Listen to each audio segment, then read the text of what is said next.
This is our shaper. He's putting the final touches on hole number 4. Just getting all those little nuances cut in just right with that little box blade back there.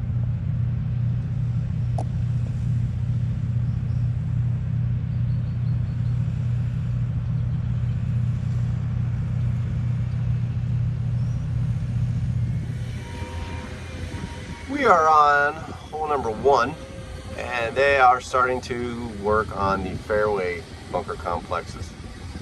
So you can somewhat see them starting to take shape. There's your first one, and then behind it is the second one. But you can also see over here we got a nice big mound of dirt we got to get rid of, and we're going to use that to build the bunkers out of into the bunker. Now, what we're waiting on is the test results to come back for the greens mix.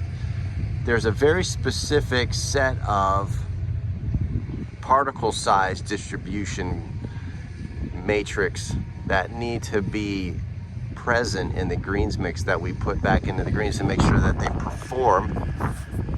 Sorry, my hand getting crazy there. That make sure that the greens perform adequately for drainage and all that kind of stuff.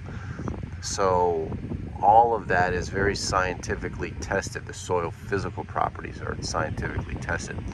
And once we get that back, and if it is appropriate, I will give the go-ahead for the contractor to start hauling in greens mix. And then as they are hauling it in and we are continuing to install it, I will continue to test the greens mix to make sure that quality control stays present throughout all of the replenishment of the new greens sand.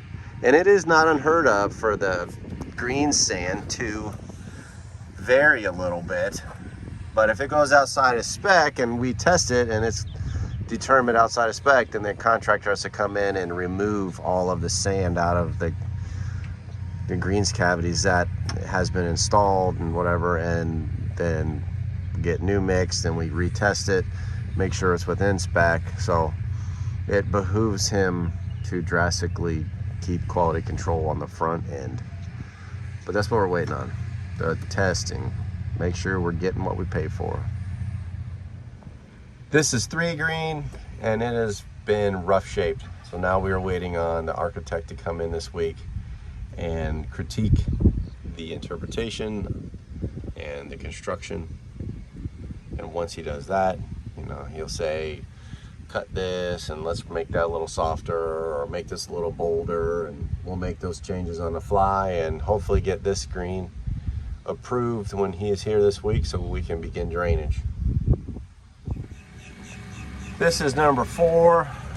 There's the old white tee look going down the hole, and this is the new white tee area right back here, kind of at the tip of that littoral area. Contractor actually forgot about this, so I reminded him today to get this area cleared, and before we haul off all of that extra dirt down there to put it down on 5 or whatever, we need to build this tee. So it's a good team we got. The contractor's rep, Darwin, is real good, but they've got so much going on. I just constantly follow up behind them, just making sure we're all set. Because when you leave an area, you don't want to have to come back. That's just inefficient. Again, moving dirt is all about only having to pick it up once if you can get by with it.